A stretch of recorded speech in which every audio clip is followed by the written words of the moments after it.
Eu estou Já ir aguardando, começando. eu tô aguardando que o médico do hospital vai ligar agora às 4 horas Uhum, para falar sobre o estado do Denner, né? tá. E daí o médico da Unimed está vindo aqui em casa para dar uma olhada em mim e no Daniel. Uhum, O Daniel está bem. Eu estou me sentindo muito debilitada, me sentindo muito fraca, sabe? uhum. Daí o médico achou melhor vir cá para poder olhar para ver se meu pulmão tá bom. Estou me sentindo cansada hoje. Aí, se você puder, a nossa reunião provavelmente vai até as 5 horas. Se você Fica gravado? tiver. Nós estamos gravando tudo, eu já estou gravando. Aí, se Tá. você tiver alguma notícia que queira passar depois de conversar com o médico, você pode entrar que a gente dá um pause e você fala alguma coisa, né? Pode ser no meio da aula ou no final da aula, né? Tá todo mundo querendo saber notícia, né? E também a gente pode, na hora que você entrar, parar um pouquinho, orar por você, orar pelo Dani, e você atualiza a gente, Tá. tá bom? O pessoal vai demorar a chegar, porque daí, É, se chega, né, orava por mim logo. pois é, não, a gente pode orar agora, a não ser que você espere, porque eu marquei 3h30, né? O Ah, pessoal 3h30. tá. No pessoal de 3 a 3h30, o pessoal fica entrando, né? A Gente, gente, né? Aí 3h30 a gente começa, aí a gente pode começar já. eu vou deixar ligada a câmera, eu vou deixar ligada aqui, sabe? Porque o médico ainda não chegou. Como Então tá, aqui em Curitiba tá um colapso terrível, é os geral. médicos estão tudo correndo, né? E você está tomando medicação já? Eu tô tomando a medicação, né? É, daí é porque comecei, né, com essa falta de ar e tudo, aí o médico quer dar uma olhada. Uhum. Você tem um medidor de oxigenação? Tem, eu estou controlando tudo, né? Na questão, estou olhando o tempo todo, eu olho, checo o meu, do meu filho. Uhum. Do meu filho está bem, eu também, né? Até agora, graças a Deus, a minha saturação não tem é, caído, né? Está normal, a pressão arterial normal. É só essa questão mesmo do cansaço, né? Estou me sentindo muito cansada. Uma predisposição, sabe? Sei. É bom ele fazer os exames, né? Que ver, né? É, A notícia do Dani é só mais tarde, né? só mais tarde. Aí, a hora que sair o boletim médico, aí eu faço aquilo, né? Tá bom. Aí eu pego e envio aí para vocês no grupo. Tá, você dá um oi aí. Legal. Eu tava começando aqui, lendo, a gente tem meditado essa semana no Salmo 46, Hum, né? Tem sido nossa meditação no meio da minha esposa esses dias e dizendo: Deus é o nosso refúgio e a nossa força. Alguns falam fortaleza, né? sim. Ele é o nosso lugar seguro e ao mesmo tempo é Ele que nos fortalece, né? Aham. Paulo fala para a gente se fortalecer no Senhor e na força do seu poder. A gente, muitas vezes, a situação que a gente passa de doença, ou mesmo de notícias, ou mesmo de morte dos outros, tanta coisa, são coisas que nos enfraquecem, né? Enfraquece o ânimo, enfraquece o nosso corpo até sente, né? Hoje eu amanheci com uma tristeza tão grande que eu não queria nem sair da cama, né? Imagino. Então, assim, a gente fica abatido, né? A nossa alma fica abatida, a gente fica preocupado, mas, assim, Pensativa. é, nada dessas coisas, elas têm poder de fortalecer, só de enfraquecer, né? Sim. Tanto boletim, jornal, notícia, tudo só enfraquece. E a gente só tem o Senhor para realmente nos fortalecer, né? Ele nos fortalece quando nós fazemos dele a nossa fortaleza e a gente fica em cima dele, não em cima dessas outras coisas, né? Então Deus é o nosso refúgio e aqui fala sempre pronto a nos socorrer em tempo de aflição. né? Então, saber que Deus está o tempo todo pronto para estender a Para mão. nos socorrer, né? É a nossa esperança, é o nosso consolo, né? Saber que Deus, o Senhor, é a nossa Sim, fortaleza e Ele que está. E Ele falou que a gente ia ter tempo de aflição, né? Muita aflição. Esse mundo é um mundo de aflições, é um tenebroso, cheio de. Aí fala aqui que a própria natureza, né? Terremoto, mar revolto, né? Oceano. Aqui, ele continua dizendo que tudo isso são coisas que fazem a gente enfraquecer, né? Tempestade. Uma vez sim. eu peguei uma tempestade, gente, que medo da tempestade, né? Uma coisa é você estar dentro de casa e só ouvir o barulho e a água lá fora, depois você está no meio dela, né? É Você difícil fala, mesmo. mestre, igual Pedro lá, nós vamos morrer, né? O senhor não vai fazer nada, né? Mas a nossa certeza é que esse mundo ele está já designado para fogo, ele está entesourado para destruição, né? Mas aqui ele fala assim, é um rio e seus canais alegram a cidade do nosso Deus, o santo lugar do Altíssimo.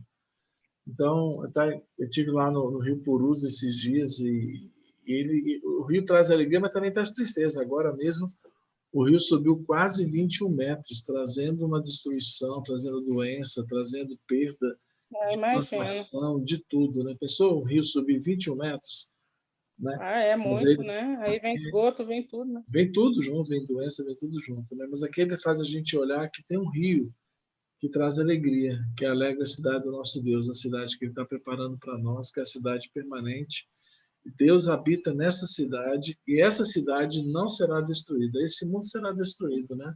Nós estamos vivendo aí, né, já o início da destruição, onde os poderes serão abalados, tudo que pode ser abalado vai ser abalado.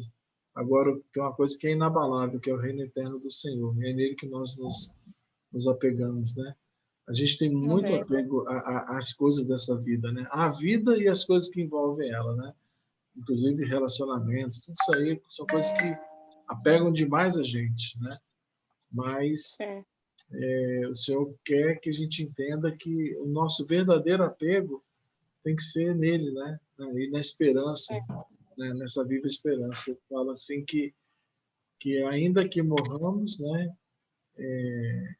Morrer é lucro, né? E quer morramos, quer vivamos, somos do Senhor. Então, nós temos orado muito, né? Porque a nossa vontade é total recuperação, é o que nós clamamos, oramos, né? Nós não queremos sofrer aflições, mas nós vamos sofrer. Mas o Senhor é soberano, né? Ele está sobre todas as coisas. Agora, o que nós precisamos ouvir essa hora é a palavra do Senhor que diz assim: tem de bom ânimo, tem de bom ânimo, porque ele não é um Deus ausente, ele é o Senhor dos exércitos que está acima de todas as coisas, né?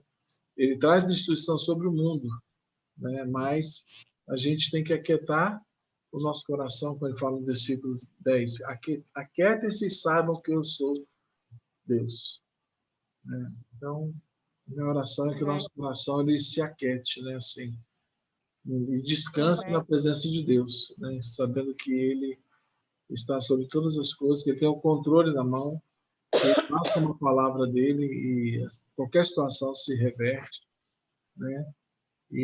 Mas que a gente saiba assim, submeter-se ao desejo dele, né?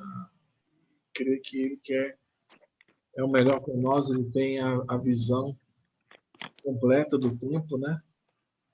E mas nós fazemos a nossa parte, né? Que é pedir ao Senhor, clamar ao Senhor, crer no Senhor, confiar nele, mas não deixar a gente ser abalado, né? Não permitir que essa tristeza, esse abalo do mundo abale o nosso mundo interior. É a paz que o Senhor pode nos dar, né? A paz de Deus, ela vai além daquilo que nós estamos vendo, ouvindo e sentindo, né? Paulo fala que Uhum. ela excede toda razão. Não tem motivo, tem razão, mas lá no nosso interior nós precisamos ter uma calmaria, né? Ter uma paz, ter uma... E isso vem da certeza do reino inabalável que ele nos prometeu. Não vem na certeza de que nós nunca vamos sofrer dor, doença, perda, mas vem da certeza de que o Senhor já venceu o mal. Hoje o mundo, né, Walter? Hoje eu vejo assim, o mundo, né, por onde nós passamos como missionários pelas nações. Hoje tem nações em peso orando pela vida do Denner, né? Alemanha, Inglaterra, Suíça, Índia, Nepal. Aqui no Brasil, o povo se mobilizaram. Aqui a Jocum fechou em peso para fazer intercessão pela vida dele e de outros missionários que estão internados também com Covid. Eu vejo assim como que Deus assim tem levantado, né, pessoas aí em Goiás aí. Eu vejo assim a mão de Deus assim em tudo, sabe, nos mínimos detalhes assim, sabe? Deus levantando pessoas para trazer conforto, palavra. Eu creio que Deus já tocou ali no espírito do Denner, na alma dele. Eu creio que Deus está fazendo a obra. Eu acredito que Deus vai tirar ele de lá. Eu tenho essa certeza dentro de mim. Talvez, né, algo que talvez as pessoas podem achar, essa mulher, né, mas não, eu acredito em Deus, eu acredito que ele está fazendo, né, no tempo dele. Eu creio que Deus já decretou já a cura na vida do Denner. Amém. Eu oro para que a hora que os médicos ligarem, ter algo.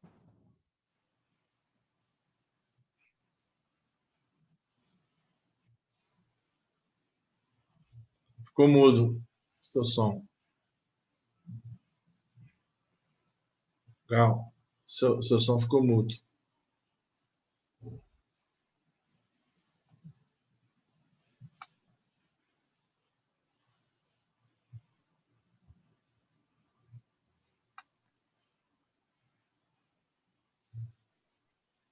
Foi. Está me ouvindo? Agora estou. Nós ouvimos até você falar essa hora para que na hora que os médicos ligarem. É. É porque deu uma falha aqui no meu celular, né? Uhum. Mas assim, mas é isso mesmo. Eu agradeço muito as orações de vocês, o apoio. Vocês têm sido muito fundamental para a gente. A gente se sente muito acolhido pelas palavras de cada um, pelas ofertas que tem enviado. A gente conseguiu já pagar aqui o aluguel do Life Connect, aqui o escritório, né? Os indianos lá na Índia também já têm recebido uma remessa do dinheiro que os mantenedores daí de Goiás têm enviado. Eu não sei se o Dani enviou para você os recibos, senão eu vou pedir para a tesoureira do caixa aqui te enviar depois. Ele falou que Depois ia eu falo enviar, com mas foi você. assim que ele ficou doente. Acho que ele não conseguiu. Depois você me chama lá no privado, né? A gente Tá bom. conversa sobre isso. Eu falo para ela te mandar tudo. O Caleb, o pessoal lá de Calcutá já recebeu uma remessa, né? E tem outra remessa aí para enviar novamente. Mas a gente fala sobre isso depois. Amém, amém. Mas é isso mesmo, Val. Eu queria pedir Estamos para no caminho certo. o apóstolo Soares orar. A Gal não vai participar da reunião toda, ela está aguardando o médico, ela vai ser consultada, mas ela vai ficar com o celular ligado aí, à medida do possível, né? E depois, Sim. às, Assim que o médico chegar, eu desligo. e mais tarde, quando ela receber também um boletim, ela, se der, ela vai dar uma entradinha aí e atualizar a gente, tá bom? Mas, apóstolo, pedir para o senhor orar pela Gal. O médico está indo lá agora consultar ela e o filho, estão sentindo alguns sintomas e ver como é que está a saúde dela e orar também pelo Denner, né? Acho que hoje o boletim é muito fundamental, né, na recuperação dele, saber como é que o corpo dele está reagindo, né? Após estar no mudo aí, vai dar para participar?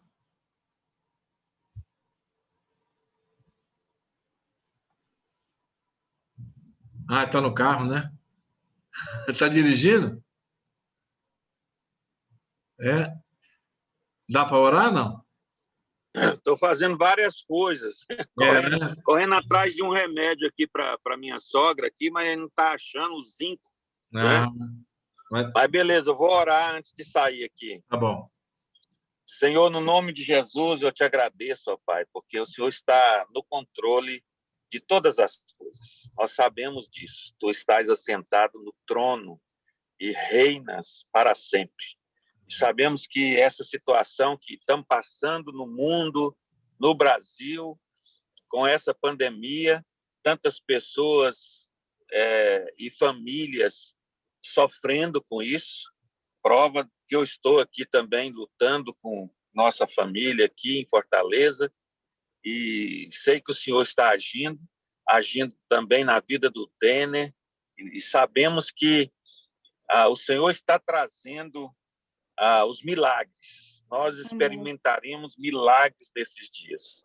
Nós te Amém, louvamos porque o Senhor é especialista em fazer milagres. Abençoa essa tarde, essa aula, mais uma aula onde nós vamos aprender sobre a Índia, que nós sejamos desafiados e a nossa fé aumente, Senhor Deus, para podermos entender a missão que o Senhor tem para nós nessa nação e nas outras nações circunvizinhas.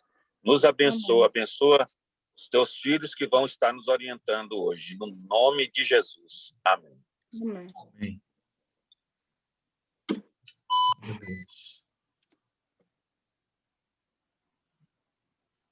Alguém mais gostaria de orar aí?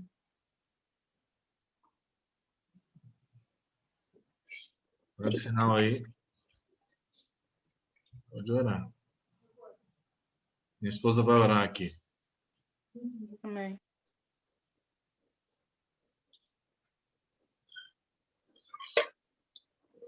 Amém, Senhor. Nós queremos agradecer, porque o Senhor é Deus de respostas. Aquele boletim médico que vimos ontem, Senhor, é o Senhor mostrando uma pequena nuvem do tamanho da mão de um homem. Amém, Jesus. Sim, Senhor. Nós podemos ver. Os médicos, eles veem, estamos admirados, eles admiram. O que a gente vê é a mão do Senhor, é o Senhor dizendo, estou agindo. É apenas uma pequena nuvem, mas há de chover, porque eu, Deus, mando. Senhor, em nome de Jesus, que o Senhor, em nome de Jesus, hoje traga-nos, Deus, mais boas notícias. Senhor, nós clamamos pela desintubação, que essa desintubação venha, Senhor, diminuindo a infecção, curando aquele coração, aquele pulmão. Senhor, e nós clamamos que nada de sequela esteja sobre o teu filho. Deus, que a boca do teu filho, Senhor, ele possa ser usado quando sair dessa situação para dizer, eu sou fruto do milagre de Deus, porque Deus fez a minha vida. Obrigada pelo milagre que está fazendo na vida da Val, no filho dela, que está se sustentando. Senhor, em nome de Jesus, que essas medicações que ela está tomando façam efeito. Sim, Deus, entre dentro de cada célula, dentro do núcleo de cada célula.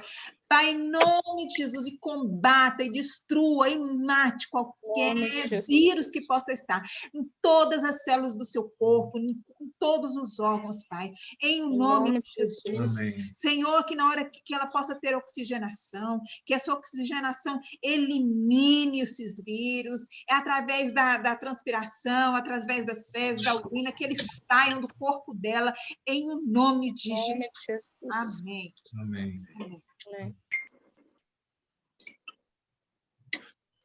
Amém. Já. Josafá.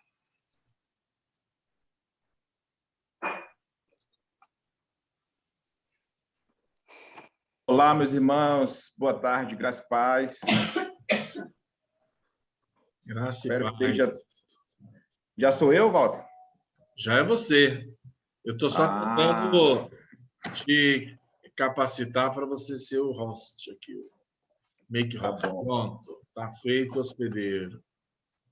Meus irmãos, nós estamos com esse propósito aí de termos esse tempo, né, de estarmos pensando um pouco sobre a história da Índia.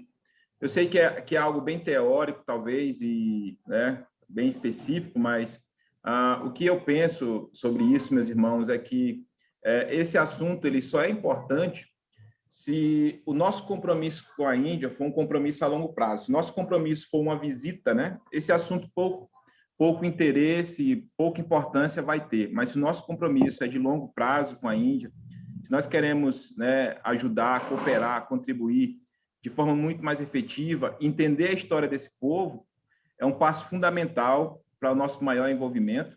E segundo, meus irmãos, eu poderia falar para você que quando nós conversamos com o indiano, a partir, né, do chão de onde ele está pisando, né, de onde eles estão, conhecendo a história deles, isso ganha uma outra dimensão. Você chegar para o Caleb, por exemplo, que é um indiano conhecido de muitos aqui, talvez a maioria, você chegar para o Caleb e começar a conversar com ele, citando, por exemplo, perguntando para ele sobre o que ele está achando, talvez, ali, do governo do Reddy, que é o chefe-ministro lá do estado dele, você vai perceber que ele vai ficar extremamente empolgado em saber que você conhece quem é o governante do estado dele, né? Você vai saber coisas mais particulares, né?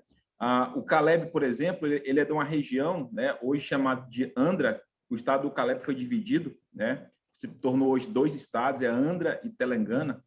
E a esposa do Caleb é da região de Telangana e ele é da região de Andhra. E tem muito conflitos. Quando eu estou lá com eles, né, eu fico fazendo brincadeiras, porque eu sei como aquilo ali tem tem um ponto muito forte na cultura deles, a pessoa de uma região casando com outra região, né?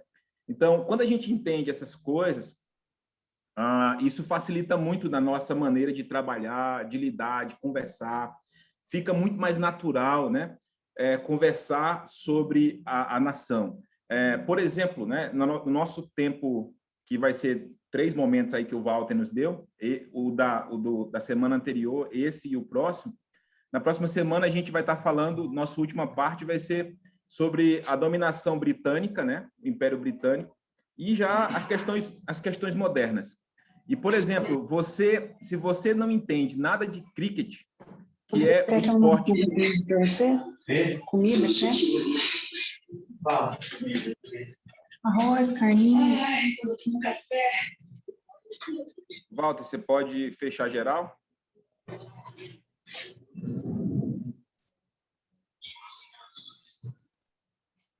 É você que está como host, eu não consigo mais mexer. É você que tem que mexer aí.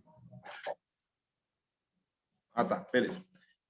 Então, se a gente não entende sobre cricket, por exemplo, é bem difícil a gente poder conversar sobre esporte na Índia. Talvez a gente fale assim, meu negócio é o evangelho, não tem nada a ver com esses assuntos, né? Mas, meus irmãos, tem um autor cristão que teve uma contribuição enorme na nossa história, especialmente com a produção, né, de material, de livros, pensamento, que é o Francis Schaeffer. E ele diz que ele foi perguntado para ele, se te dessem 1 hora para você ficar com alguém e nada mais, seria tudo que você teria para estar com essa pessoa na vida, você teria 1 hora para estar com essa pessoa, o que você faria, né? E ele disse que ouviria essa pessoa 55 minutos e falaria apenas 5 minutos, né? Isso significa dizer que a gente precisa conhecer, entender mais sobre as pessoas a qual nós estamos, né, tentando alcançar, compartilhar, para que a mensagem seja muito mais efetiva, entendeu? Então, conhecer o povo indiano, a sua história, né, nos ajuda, sim. Isso é espiritual, né? Talvez a gente possa ficar lutando aí, talvez achando que esses assuntos não são espirituais. Eles são espirituais, meus irmãos. A equipe a qual participei na Índia, os 2 primeiros anos da equipe lá, foram 2 anos de oração, né? Foi feito um curso. O nome desse curso era Daipos, Derrubando os Alicerces do Inferno pela Oração Subterrânea. Era esse o nome desse curso da Jocum, lá nessa região. 2 anos de oração. E parte desse tempo era de estudar e entender todo o sistema a qual nós estávamos inseridos ali na cultura indiana, para que a gente pudesse orar de forma mais específica. Então, eu queria fazer essa introdução animando você de que o que nós estamos fazendo é, sim, espiritual. Entender a cultura indiana, conhecer mais desse povo é espiritual. Então, hoje a gente vai pensar aí um pouquinho sobre a parte 2, né, desse nosso assunto. E eu vou compartilhar aqui com vocês o nosso PowerPoint de hoje, apenas para facilitar a nossa visualização aí. Só um minutinho.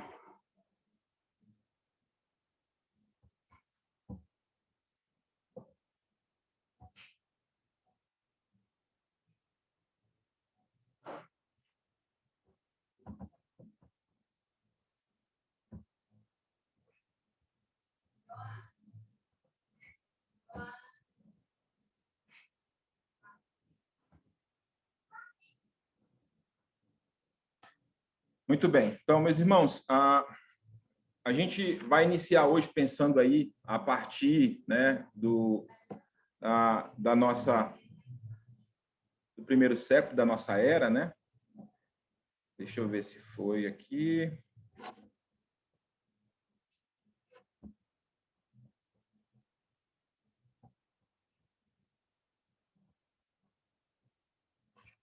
Eu acho que agora foi, sim. Muito bem. Os irmãos estão conseguindo visualizar a tela aí, né? Dá só um sinalzinho de positivo aí, estão visualizando? Josafá, você precisa primeiro abrir o arquivo, depois clicar em cima dele. Nós estamos vendo na sua tela geral. Você tem que... para de compartilhar, aí volta a compartilhar diretamente o PowerPoint. Tem que deixar o PowerPoint aberto. Tem que deixar o PowerPoint aberto para depois você compartilhar ele. Você abriu, ele não abriu para nós. Entendi. Então, vamos lá. Vamos novamente aqui.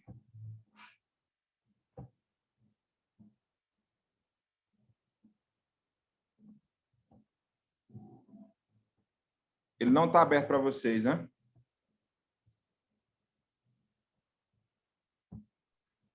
Ainda não. Você tem que abrir ele primeiro. Aí depois, quando você começar a compartilhar a tela, você vai direto nele. Agora sim. Chegou aí, né? Muito bem. Então, nós estamos na parte 2 aí. Agora dá para visualizar direitinho? Beleza. Então, nós estamos na parte 2. Nós estamos a partir da nosso primeiro século aí da era cristã. E eu queria falar sobre Nalanda. Nalanda é uma cidade extremamente interessante nós pensarmos, porque essa cidade ela foi um apogeu do período budista, e nessa cidade foi construída uma universidade budista, né? Esse final aí do último século antes de Cristo, esses últimos séculos antes de Cristo, foi um período de apogeu do budismo na Índia, expandindo para várias outras regiões. Nós costumamos falar que foi a internacionalização do budismo, né? Através do imperador Ashoka. E nessa cidade, Nalanda, ela fica entre a cidade de Bodh Gaya e Patna, fica no estado de Bihar. Essa cidade de Nalanda, ela teve a maior universidade da Ásia, né? E a arqueologia hoje conseguiu fazer um excelente trabalho. Você tem praticamente quase toda as ruínas desse lugar hoje acessível para visitação, né? Fica poucos, talvez aí uns 100 quilômetros da cidade de Bodh Gaya, que é a principal cidade do budismo. E essa cidade de Nalanda, ela recebia monges budistas do mundo inteiro que vinham estudar aí, né, para poder depois estar propagando a fé budista. E é interessante que os jovens, quando chegavam em Nalanda, eles chegavam aí dos 10 aos 12 anos de idade, mais ou menos, e eles ficavam, né, quase 15 a 20 anos estudando, né? Eram monges que viviam como se fosse um sistema de internato, né? Onde eles ficavam ali na universidade, né, tendo um tempo exclusivo dedicado a aprender a doutrina budista, né? E existe uma teoria, né? Existem livros sobre isso. Depois, se você quiser pesquisar, você pode dar uma olhada sobre isso. Eu tinha um livro, já não tenho mais ele, mas chama Jesus na Índia. E essa teoria diz que os anos que a Bíblia não relata de Jesus, né, dos 12 aos 30 anos, dizem que Jesus ele foi estudar exatamente aqui na Nalanda, né? Isso é uma teoria muito forte na Índia. Então, especialmente os sadhus, os sacerdotes hindus, quando você conversa com eles de que Jesus disse isso, Jesus afirmou aquilo, e você começa a falar sobre os ensinamentos de Jesus, eles dizem assim, é verdade o que Jesus disse, só que ele aprendeu conosco aqui, ele veio para estudar na Índia, né? Essa região era onde passava a antiga Rota da Seda, e era uma região, né, muito movimentada. Então, a história de Nalanda tem esse capítulo, né, que eles acreditam que Jesus estudou nessa universidade budista, né? Então, isso fica como um fato histórico, porque a gente precisa estar preparado, meus irmãos, para podermos saber como, né, responder diante de argumentações como essas. Dentro do primeiro século ainda, né, tem essa teoria de Jesus estudando em Nalanda, e dentro do primeiro século ainda nós temos a chegada do apóstolo Tomé, né, à Índia. E nós vamos falar sobre isso já já. Mas ainda pensando aqui sobre esse período budista, é interessante a gente pensar que nesse período é onde se configura uma divisão do budismo. Como eu falei para os irmãos, a gente não vai poder se deter em cada detalhe. O que a gente está tentando aqui é só apontar, é como se fosse colocando os ganchos, os cabides, né? E depois talvez você vai conseguir entender o que você vai poder pendurar nesses cabides, né? Mas nesse período do primeiro século é onde nós temos aí poderíamos falar assim, uma divisão do budismo. O budismo, como o cristianismo, né, ele tem duas vertentes muito fortes. A gente tem aí o protestantismo e o catolicismo dentro do cristianismo, e dentro do budismo nós temos o budismo Mahayana e o budismo Theravada. Esses dois movimentos, eles são dois movimentos muito fortes, onde é importante entender essa divisão. A gente não vai poder se deter agora aos detalhes, mas é importante entender que existem esses dois movimentos budistas, onde esse Theravada, ele é um movimento mais conservador, né? E esse movimento do Mahayana já é um movimento talvez aí mais moderado, poderíamos assim falar, né? Deixa eu falar aqui para você uma diferença entre esses dois movimentos budistas, né? O Theravada, por exemplo, né, eles que são um movimento mais conservador, eles acreditam que quando você chega no Nirvana, né, que é o estágio final, né, da sua vida, você sai de dentro da roda de Sansara. A roda de Sansara também é interessante você anotar aí, depois você pesquisar um pouco sobre a roda de Sansara. Não sei se você consegue visualizar, mas aqui dentro da bandeira da Índia tem um círculozinho aqui, uma roda bem no centro, e aqui é a roda de Sansara. E o budismo Theravada, ele acredita, né, que quando você alcança o Nirvana, você sai de dentro dessa roda, desse ciclo de renascimentos, né? O budismo acredita que você vive um ciclo de renascimento até você alcançar o Nirvana e sair fora desse ciclo, que é fora da roda, né? Da roda de Sansara.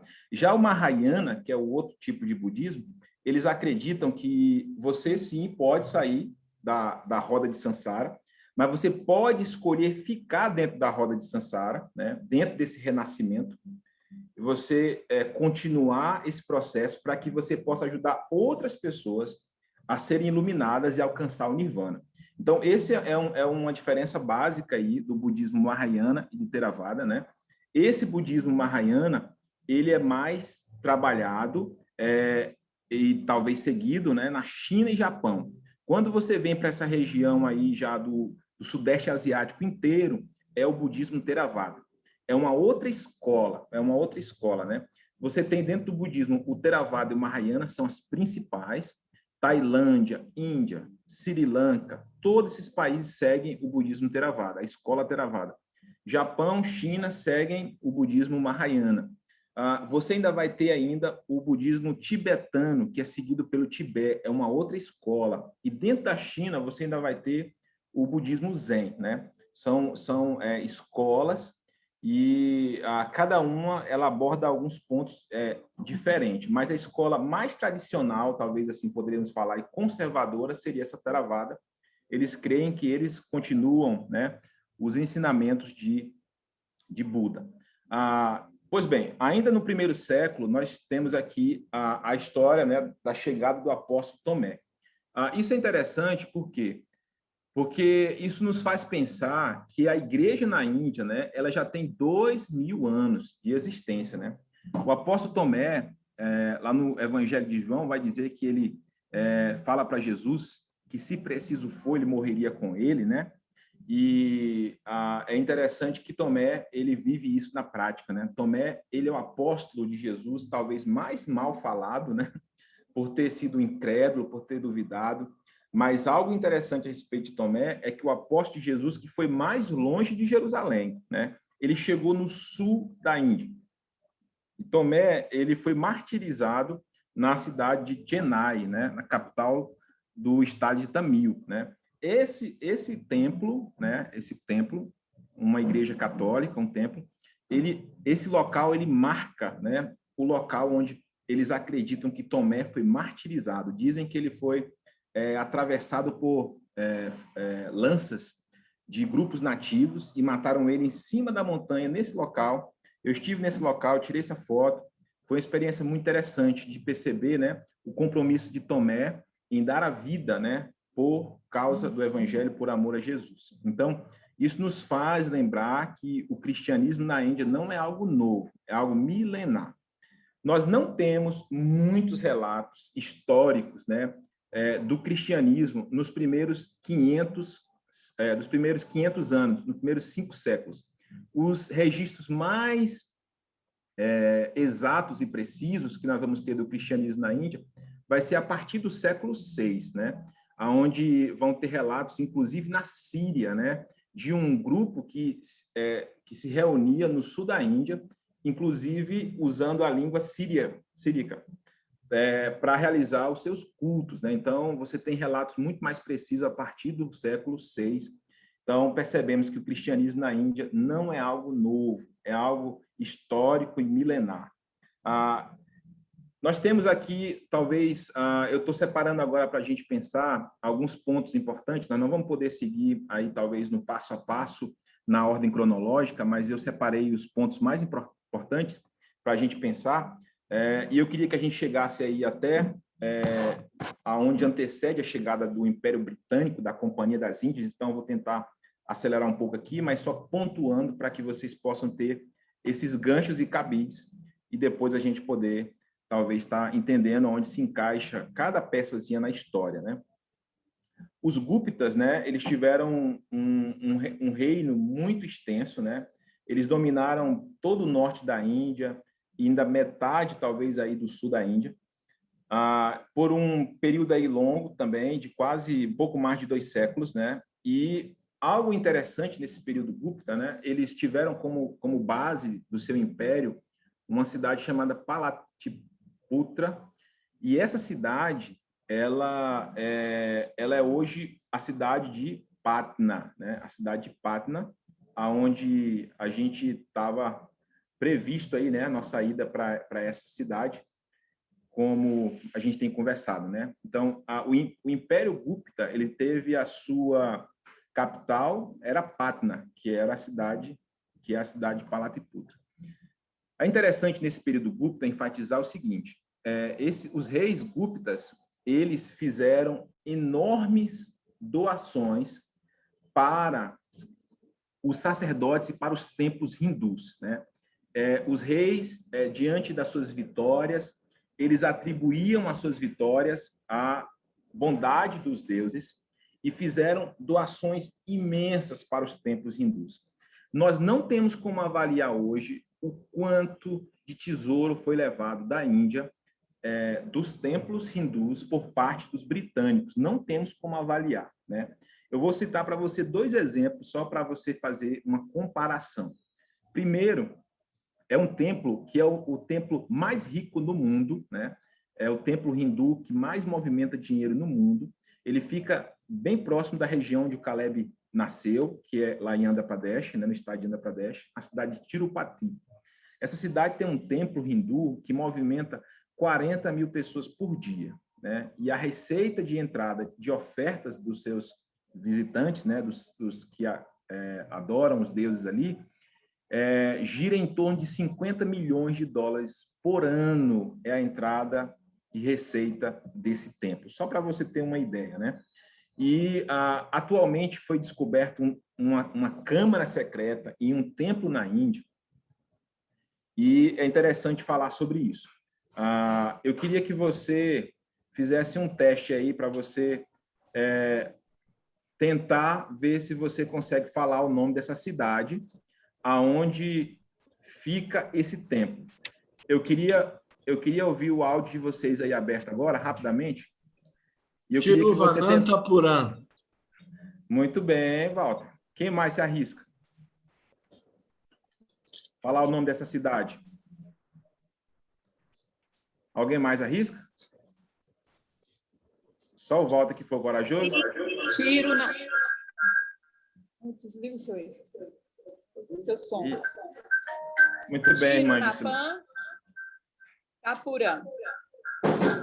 Essa primeira... Tiruvanapã, Tapurã. Muito bem. Muito bem, obrigado. Alguém mais falou? Não. Muito bem. Pode falar. Muito bem. Tiruvananthapuram. Tiruvananthapuram. Isso é o nome da capital de um estado, né? Do estado no sul da Índia. É o nome da capital, do estado de Kerala. Nessa cidade, irmãos, foram encontrados, dentro desse templo hindu, foi encontrado uma câmara, né? Uma parte mais secreta do templo, aonde nessa parte secreta, o tesouro que tem lá, depois os irmãos podem colocar na internet, no Google, você vai ver lá, o tesouro encontrado em um templo hindu no sul da Índia. E as estimativas por baixo colocam em 3 trilhões de dólares, né? Porque esse tesouro, ele foi doado por parte desses reis gúptas, né? Quando eles ganhavam as suas guerras, eles vinham ao templo e traziam enormes somas de tesouros, né, de presente aos deuses. Então, só o tesouro de um templo na Índia está avaliado por baixo, né, porque tem um valor histórico que não foi avaliado ainda em 3 trilhões de dólares, só para você ter uma ideia, né, do poder, né, aquisitivo que esse pessoal tinha, e isso realmente fruto desses períodos, dessas eras, onde os reis faziam as suas doações aos templos, né? Isso nos mostra que nós, como cristãos, precisamos ainda aumentar e crescer mais a nossa generosidade, né? Em gratidão a tudo aquilo que Deus tem nos dado, né? Nós temos aí um segundo período que eu chamo aqui nesse tempo, né? Que é a era medieval, né? Essa era medieval é um período mais, talvez aí, disperso, vamos assim falar. Nós temos aí reinos regionais surgindo nessa era medieval, aonde, se você observar, começa aí por volta do ano 600, e você lembra que 600 é exatamente aí o período, né, de Maomé. Maomé é 600 depois de Cristo, o período de Maomé. Buda, ele viveu em 400 antes, ou 600 antes de Cristo. É o período que Buda vive, e Maomé 600 depois de Cristo. Você faz esse paralelo aí, ajuda você a guardar essa informação, né? Você tem quase 1000 anos aí de diferença de Buda para Maomé em termo histórico, né? Físico deles. Então, você vai ter, nesse período medieval, vários reinos independentes, regionais, surgindo, e é nesse período onde os muçulmanos eles tentam entrar na Índia e dominar a Índia, né? Eles fazem a primeira tentativa deles 2 anos após a morte de Maomé. Eles fazem a primeira tentativa e eles tentam por 16 vezes entrar na Índia, e só após 16 tentativas eles conseguem entrar na Índia. Foi muita resistência por parte dos indianos. E aí nós temos essa era medieval como um período aí marcado pelos reinos locais, né? Um período onde você vai ter uma expansão não tão forte, mas uma expansão aí já árabe, já ganhando espaço e força. Mas o período que vai nos interessar mais agora é o período dos mongóis, aonde nós estamos aí por volta de 1500, né? Esse período a gente vai ter muita informação dentro desse período que vale a pena a gente citar, né? Esse período dos mongóis, ele inicia com um cara chamado Babá, que ele era rei de Cabul, exatamente no atual hoje Afeganistão, né? E esse reino se expande, né? E ele ganha exatamente as terras aí indianas, né? E é conhecido como a Era Mongol. Esse Babá, ele inicia a Era Mongol, mas você vai ter uma pessoa que ganha um destaque muito grande, que é Akbar. Akbar, esse é um nome que você vai ouvir muito na Índia. você vai ver filmes sobre Aqbar, você vai ver música sobre Aqbar, que foi o neto, né, do rei que iniciou o período mongol, né? Era o Aqbar, neto do rei Babá.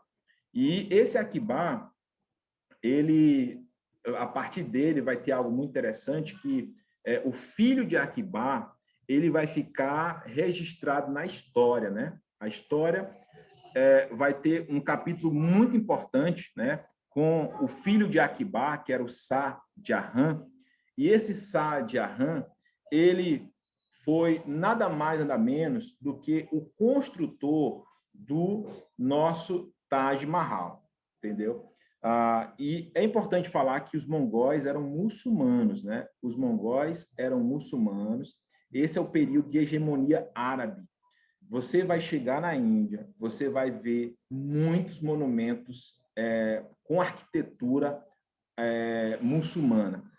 Foi exatamente nesse período mongol aonde esse período arquitetônico ele floresce, e você vai ter muitos registros, né, evidentes ao andar por várias cidades históricas da Índia, você vai ver isso.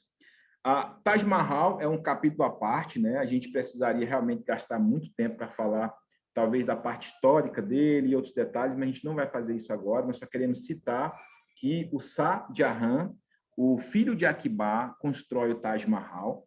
Taj Mahal, né? Muita gente não sabe, e Taj Mahal não é um palácio. Taj Mahal é um mausoléu, né? Aí é um local onde tem o túmulo da esposa do rei Shah Jahan. Então, o Taj Mahal não é um palácio, é um túmulo, né? Onde foi colocado o corpo da esposa de Shah Jahan, a esposa que ele mais amava, e em nome do amor ele constrói esse monumento, né? Em nome do amor. É assim que ele é conhecido. Aonde o rei morava não fica tão próximo, mas você consegue visualizar de um o outro, no Forte Vermelho. É um lugar incrível, esse lugar. Esse lugar, o Forte Vermelho, ele fica na cidade de Agra, o Taj Mahal na cidade de Agra, que fica talvez aí a 3 horas de Nova Delhi, que é a região mais norte, onde exatamente foi onde o islamismo, os muçulmanos tiveram a sua maior hegemonia, né? Então, aqui nesse forte é onde Shah Jahan ele tem o seu domínio, né?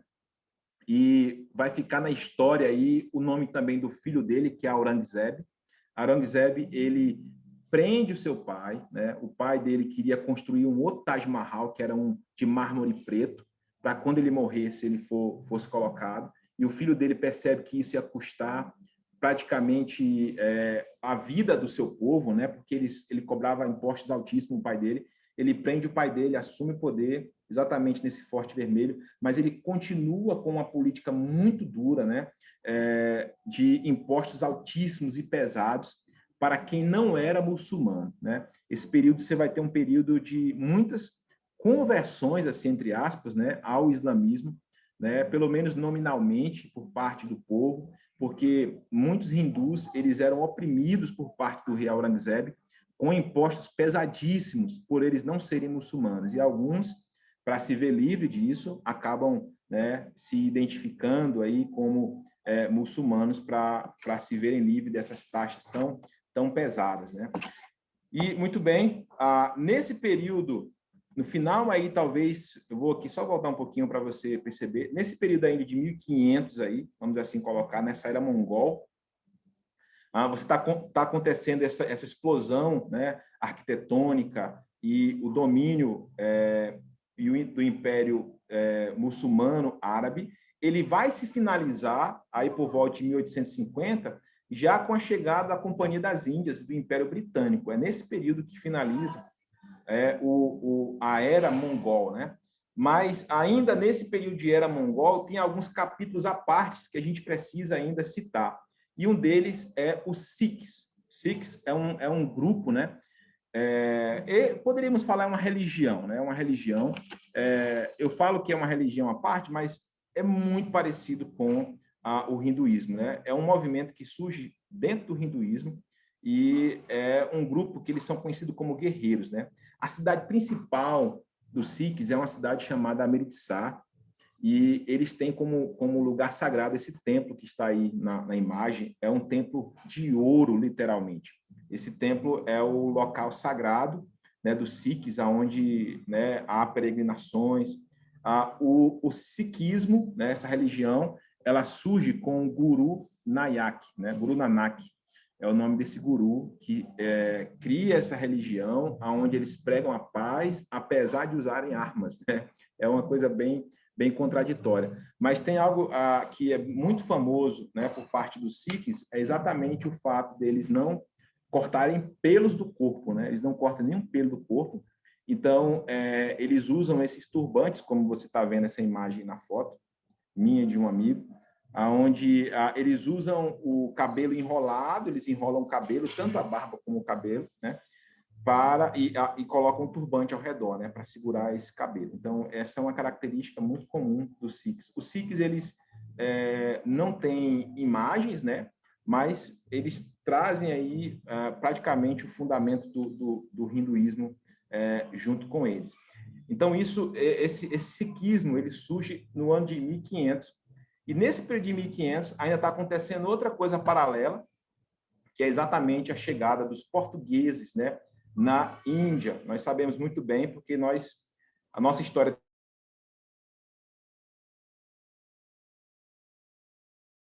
maior expressão, que é o estado de Goa, né? Mas aonde eles chegam e dominam, você vai ter a cidade de Calicut, né? Que é uma cidade também ao sul da Índia, mas Goa se torna um estado, né, onde você vai ter uma das línguas oficiais, o português. Hoje, se você chegar em Goa, você vai ver o nome, né, dos comércios com sobrenome portugueses, então você vai ter sobrenomes também muito comuns para nós, como Souza e outros mais, Silva. Você vai ter esse domínio português aí que vai se estender aí por alguns séculos, né? E Goa se torna a base, e você vai ter, nesse estado de Goa, você vai ter o português como uma língua oficial, mas hoje ele só é praticado por pessoas aí, talvez, né, de 50, 60 anos para frente. A nova geração não tem interesse nenhum no português. A língua mais forte lá em Goa vai ser o Konkani. Konkani é a língua que tem prevalência em Goa, né? Você tem aí uma arquitetura muito forte ainda, né, do período português, igrejas históricas católicas, tem ainda muito forte essas evidências ainda em Goa. Então, basicamente, né, nós temos aí essas etapas, né, que configuram esse período do primeiro século até aí 1800, que é o final do domínio mongol, né? E o período mongol, ele vai ter uma hegemonia muito grande, mas eles não dominam toda a Índia, né? Especialmente essa parte sul da Índia, você vai ter a entrada de outros grupos, como é o caso dos portugueses, né? Que deixam uma herança muito forte católica, né, nessa região. Você vai ter hoje na Índia, quando você fala de cristianismo na Índia, né, parte desse cristianismo é o catolicismo, com ações muito fortes, como a gente conhece o catolicismo, especialmente na área social, com escolas, hospitais, né, lá dentro do contexto indiano, com orfanatos, você vai ter ainda muito forte isso, mas, ao mesmo tempo, você vai ter uma rejeição muito grande por parte dos indianos por lembrarem de tudo que foram sugados, entendeu? Essa marca que ela vai ser mais evidente com o domínio britânico, né, que foi de imperialismo, de colonialismo, né, deixou muita dor no povo indiano, né? Os indianos, quando eles veem um estrangeiro, eles já veem um cifrão bem grande no estrangeiro, né? A ideia é a seguinte: vocês nos exploraram porque eles não querem nem saber de que lado é que esse estrangeiro vem, né? Mas eles pensam assim: vocês nos exploraram, agora eu quero explorar você, né? Essa ficou uma marca muito muito forte dentro da cultura e do povo indiano. Muito bem, nós vamos partir no nosso próximo tempo aí agora para um momento de conversar, bater um papo, né, sobre esses tópicos que nós abordamos aqui. E o nosso último ponto na próxima semana vai ser sobre o domínio britânico e as questões modernas, a gente finalizando essa cronologia aí e talvez, né, tentando ajudar vocês a se situarem dentro dessa história de um dos países mais complexos aí quando a gente pensa em termos de história, né? Com muitas ramificações. Basicamente é isso.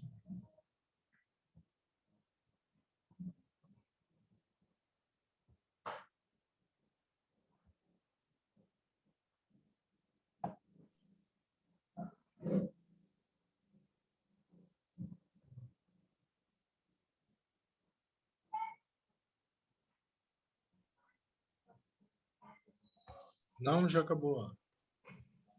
Agora pode abrir o microfone aí, quem quiser fazer perguntas.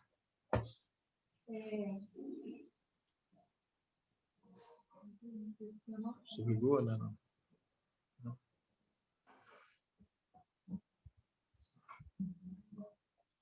Eu queria, não está assim dentro daquilo que você falou, mas eu queria entender a questão da dominação e das invasões da Índia na formação da estrutura, até física das pessoas. Parece que na região sul, o pessoal é mais da pele escura, na região norte mais claro, na região leste tem influência lá dos chineses. Como é que é essa miscigenação e como é que a gente tem uma ideia, assim, de maneira geral, da formação e das influências na própria aparência, que é um diferente do outro, né? Dentro da própria Índia tem muita diferença. É como no Brasil, você olha lá um gaúcho, ele é diferente do nordestino, etc. Né? Como é que é mais ou menos essa composição, tendo uma visão assim, norte, sul, leste, oeste, e as influências que vieram de fora? Por exemplo, um lugar que é muito interessante, né? Eu posso até colocar o nome aqui, você depois pode pesquisar o nome desse forte e do que aconteceu, que é o Golconda Forte. Ele fica na cidade do Caleb, né, em Hyderabad. Então, você vai ter ali uma fortaleza que ela se manteve intacta praticamente, esse fortaleza de dominação islâmica, né?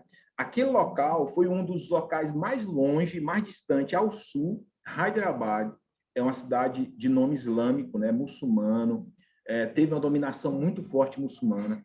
E Hyderabad é uma das cidades mais ao sul, né, que os muçulmanos conseguiram chegar.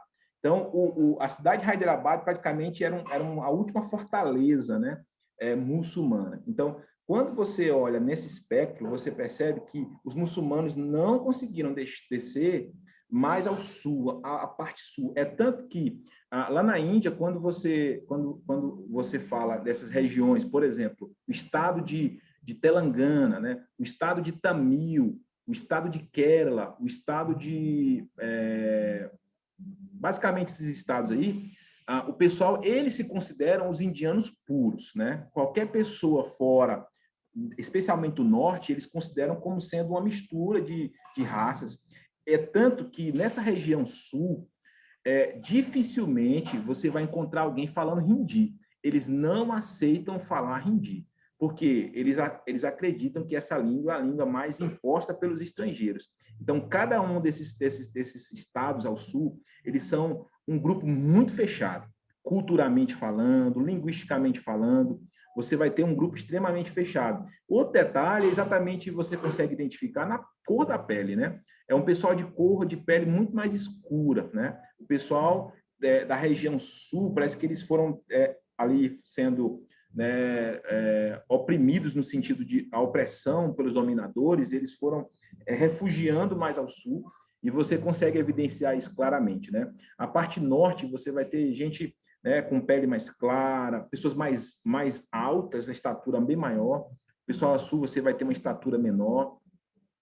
Eu acho que talvez as 3 principais regiões da Índia que você fala assim, eu consigo identificar com nitidez, seria o norte com pessoas mais altas e mais claras, o sul com pessoas mais baixas, de pele mais escura, e o nordeste da Índia, que ele fica extremamente espremido entre, né, a China, Mianmar, essa região.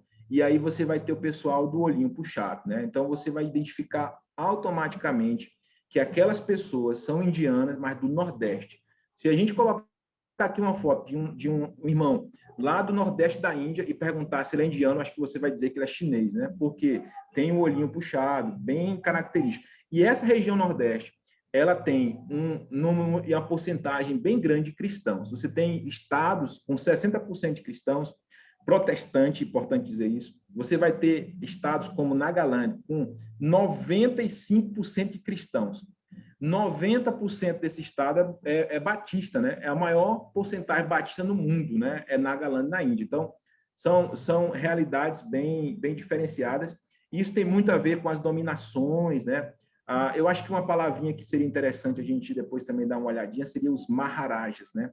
Que eram os reis que dominavam esses impérios locais. Então, você tinha vários impérios locais, grupos locais, com características culturais diversas.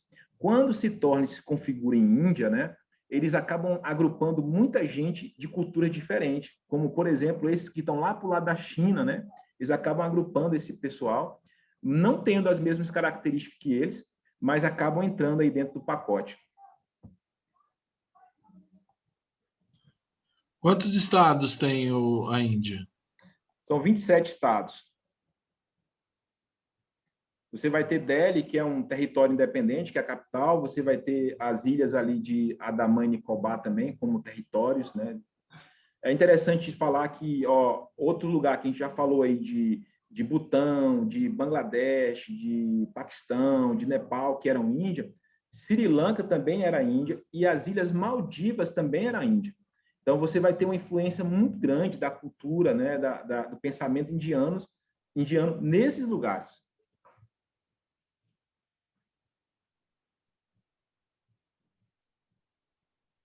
E eles são racistas, o sistema de casta, como funciona? Irmã Sheila, sim, você vai ter muito evidente, né, essa divisão, esse sentimento. Por exemplo, o fato de que eu tenho um corpo mais avantajado, né, Walter, para não falar mais gordinho, né?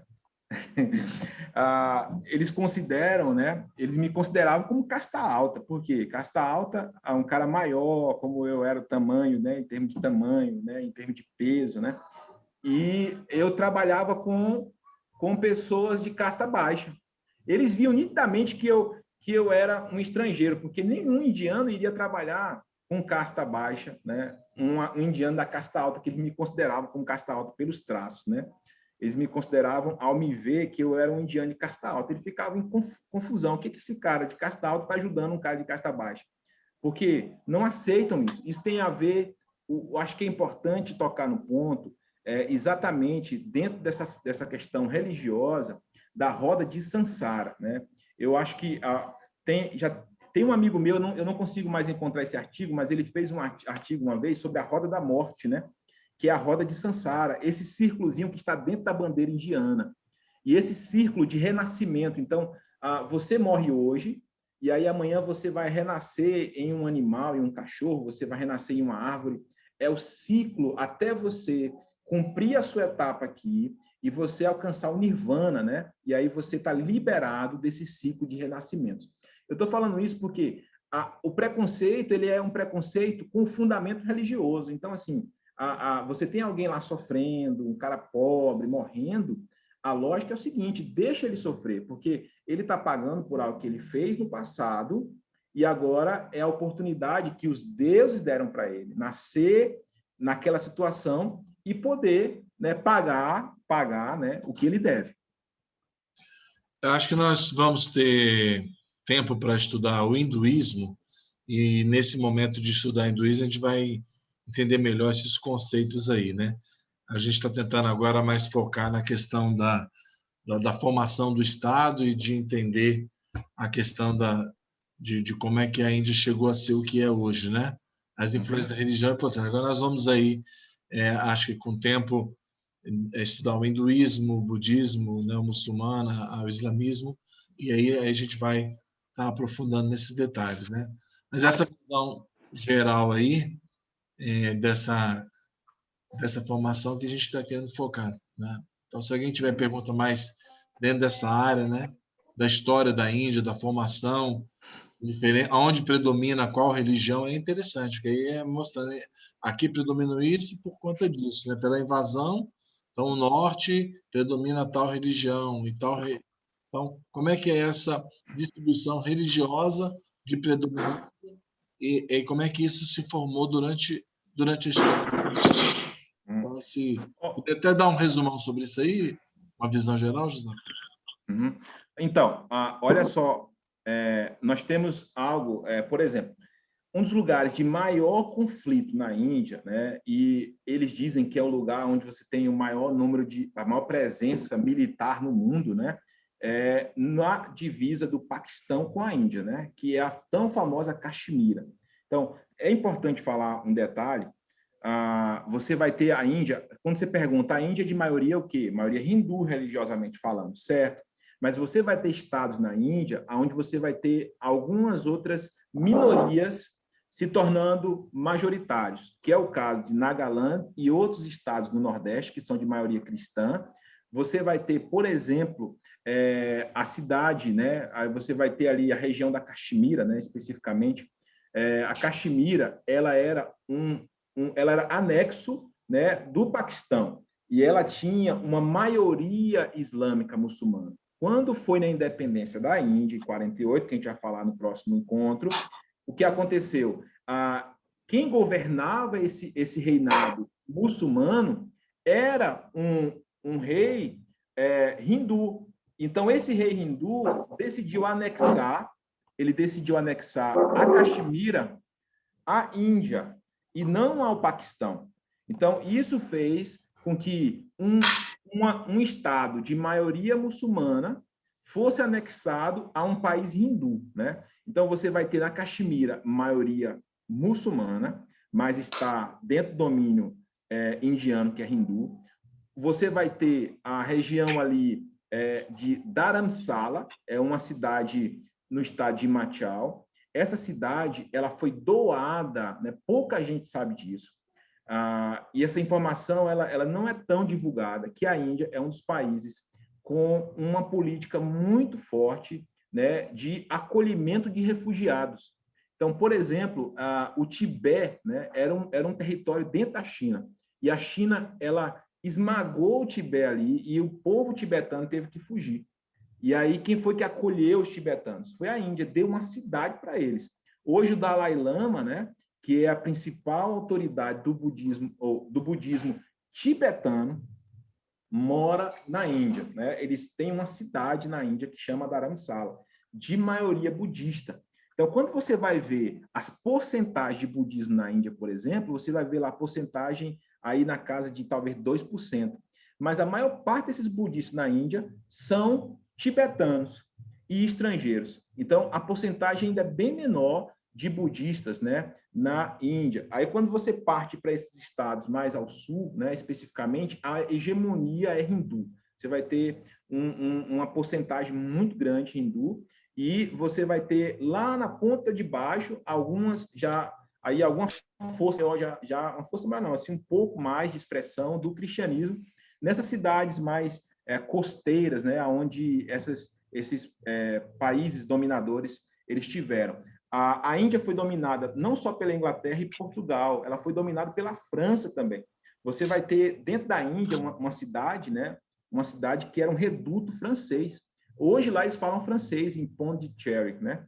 Você vai ter um local que a língua principal lá é o francês. Então você vai ter aí um mix muito grande, né, de grupos. Mas eu poderia falar para você o seguinte: você vai ter Caxemira com hegemonia muçulmana, você vai ter Himachal com hegemonia budista, você vai ter Punjab, isso é o nome de estados, Punjabs com hegemonia Sikh, a religião Sikh, né, desse Guru Nanak, e você vai ter o Nordeste com hegemonia cristã, e você vai ter mais essa região central da Índia aí com essa hegemonia maior hindu.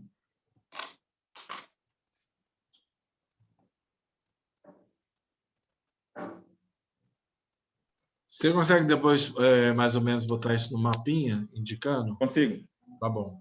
Para então bater o olho e ter uma visão geral assim. Aberto aí para pergunta, gente.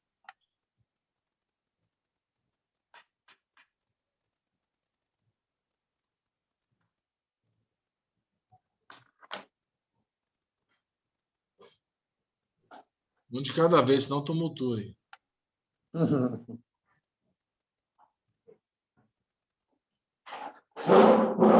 Ai.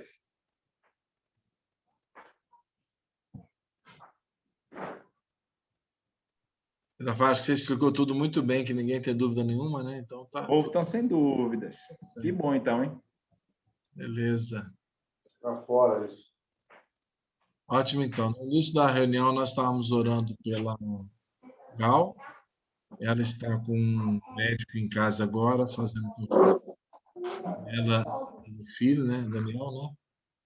E ela disse que também, em alguns instantes, ela vai ter um boletim médico do Denner, aí a gente divulga aí no grupo. Tá bom? Se ninguém tiver mais nada, a gente vai orar de novo por eles, né? Estão passando aí pelo vale da sombra da morte, mas a nossa convicção é que o Senhor está conosco, né?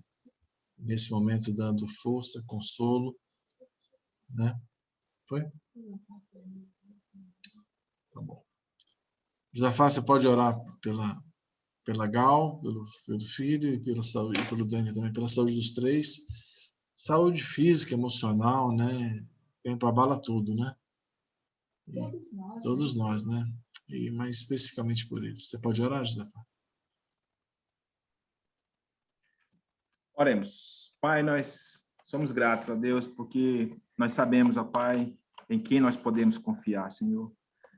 Deus, não há nenhum outro a qual nós podemos nos achegar, podemos, ó Deus, colocar e entregar o nosso coração e nossa confiança, Senhor. Nos ajuda, Senhor, ó Deus, a confiar em Ti, Senhor. Olhamos para o livro de Abacuque, vemos, ó Deus, essa progressão acontecendo na vida deles, Deus. Saindo de um lugar de desencorajamento, de dúvida, e sendo colocado em um lugar, Senhor, de confiança e fé, Senhor. É nesse lugar que nós queremos estar, Senhor. Nós queremos lembrar da Tua palavra, Senhor, que nos encoraja, que nos faz, ó Deus, acreditar. Nós não queremos, ó Deus, colocar nossa confiança nas circunstâncias, ó Pai, mas queremos colocar nossa confiança na Tua palavra, Senhor, porque saberemos que ela, Deus, não irá se abalar, Senhor. Quando a nossa confiança está nesse lugar, ela está segura, Senhor. Por isso, nos ajuda, Pai, nos perdoa se nós temos, ó Deus, agido assim, Senhor, sem confiar em Ti, ó Deus, esquecendo da Tua soberania, Senhor, esquecendo, ó Deus, de que o Senhor continua, Deus, como diz lá no livro de Isaías, assentado sobre o trono, Senhor. O Senhor continua no mesmo lugar, Senhor. Nos ajuda, Senhor, a lembrar disso e se alegrar, Senhor. Mesmo em meio aos momentos difíceis, como nós temos enfrentado esses dias, ó Pai, com tantos questionamentos, com tantas dúvidas, medos, incertezas, Senhor. Renova a nossa esperança e a nossa força no Senhor, Pai, para que assim possamos continuar, Senhor, conhecendo e aprendendo mais de Ti, Pai. Oramos pela vida do Denner, Senhor, continue sustentando o Teu servo, Senhor. Nós sabemos que o Senhor já fez, Pai, e nós queremos se alegrar por isso, Pai. Nós queremos orar pela vida da Gal, pela vida do seu filho Daniel, Senhor, para que o Senhor o sustente nessa hora. E, ó Deus, oramos para que haja paz, para que haja segurança no coração deles, ó Pai, lembrando constantemente, Pai, de quem nos sustenta, Pai. Nós oramos, ó Deus, porque nós temos a certeza que esses dias maus vão passar, Senhor. E nós vamos ter momentos, ó Deus, onde vamos poder celebrar e, ó Deus, poder agradecer pela Tua fidelidade, Pai. É isso que nós oramos. Em nome de Jesus. Amém. Amém. Amém. Quando o corpo ele começa a ter um processo de infecção, todo o corpo joga a força, né, ali para poder trazer anticorpos, né? Então, que a gente possa estar agindo, né, como corpo de Cristo nesse momento, né, nos levantando na autoridade e orando, abençoando, né, a vida deles, repreendendo. Vamos estar então guerreando nessa guerra juntos aí. Agora, uma coisa bem prática, que eu gosto de agir praticamente, é botar a mão no bolso, né? E não falar só Deus abençoe e vamos orar por você. Então, quero agradecer a cada um que está se esforçando aí. Nós conseguimos essa semana levantar alguns recursos e enviar, mas eu queria continuar pedindo a vocês que divulguem aí a situação, não apenas de saúde, mas também financeira, porque nós sabemos que ele já estava lutando dia após dia pela sobrevivência, né? Pelo pagar as contas. E agora doente, aumenta muitas despesas e praticamente para. Quando o missionário para de estar em evidência, ele para muitas vezes de receber ofertas especiais e tudo mais. E a Gal está nesse momento aí também de doença também. Então, tá, a família toda, né? Tá sofrendo muito. Então, acho que está na hora de a gente levar nossas igrejas, nossos amigos em relacionamento, dar uma oferta de socorro para ele, uma oferta sacrificial. Então, vamos continuar. O que estava afligindo muito eles era a questão do aluguel da sede, da Life. Nós, essa semana, conseguimos pagar, mas eles gastaram muito dinheiro com exames, remédio e táxi para cá. É muita despesa. Né? Fica doente, só sai, não entra, né? Então, nós vamos estar orando e quero contar com os irmãos, para a gente estar agindo essa semana. Vamos continuar guerreando e ofertando, né? Vou continuar pedindo aqui, divulgando e falando, irmãos, vamos colocar a mão no bolso e enviar, porque nisso tudo aí, a oração é muito importante, né? É fundamental.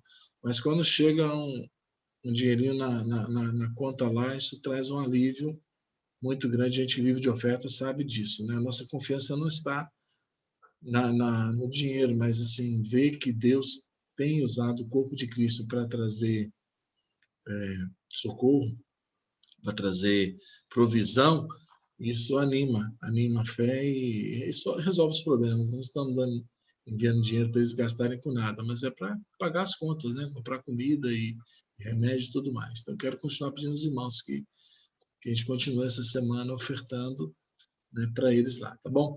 A minha esposa gostaria de falar agora um pouquinho sobre um projeto que Deus tem colocado no coração dela e ela quer compartilhar com os irmãos. Ela vai sentar aqui, que o meu som está melhor do que...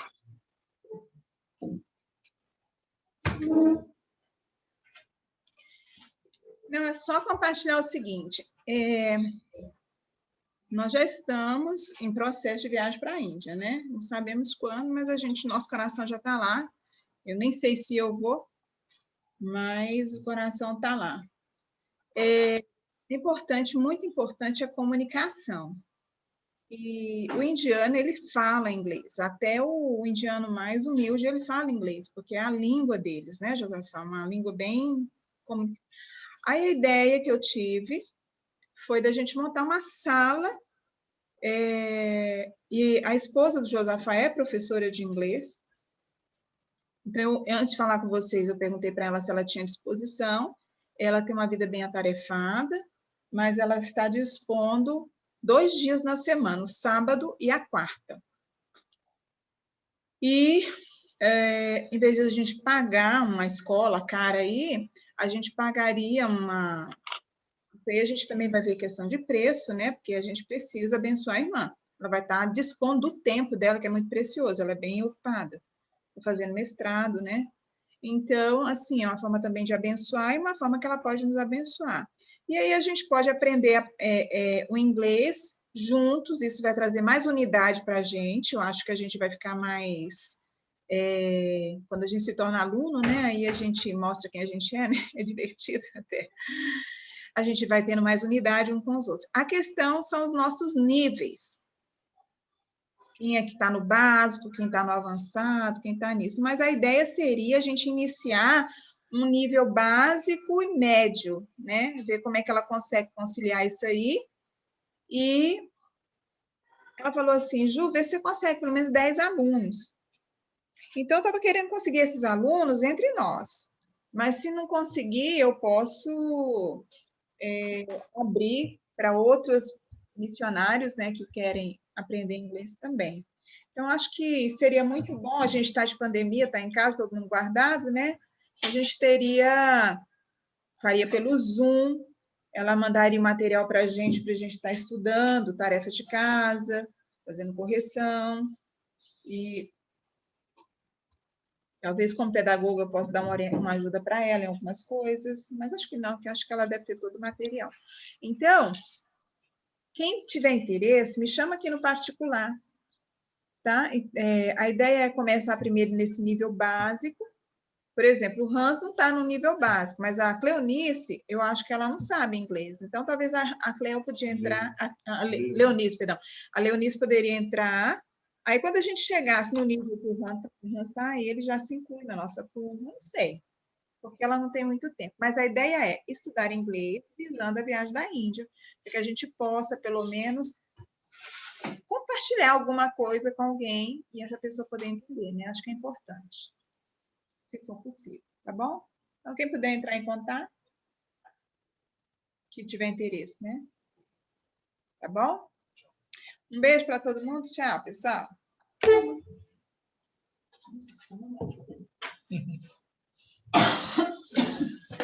Beleza, gente. Por enquanto, então, é só. Se alguém tiver alguma coisa para falar aí, dá um sinal, senão a gente já vai encerrando a nossa reunião.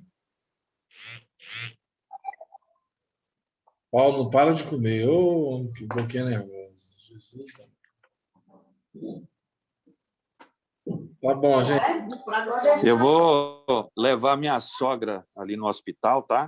Tá bom. Não, a Nesse reunião já momento. acabou, porque você possa estar abençoando aí. Tá? Deus abençoe a todos aí, obrigado. Eu participei, sim, mais ou menos hoje da reunião. Mas tá gravado. Porque não tive condições. Tá. Mas Tá gravado, estamos juntos aí. Vou colocar no meu canal lá no YouTube, tá? E divulga aí.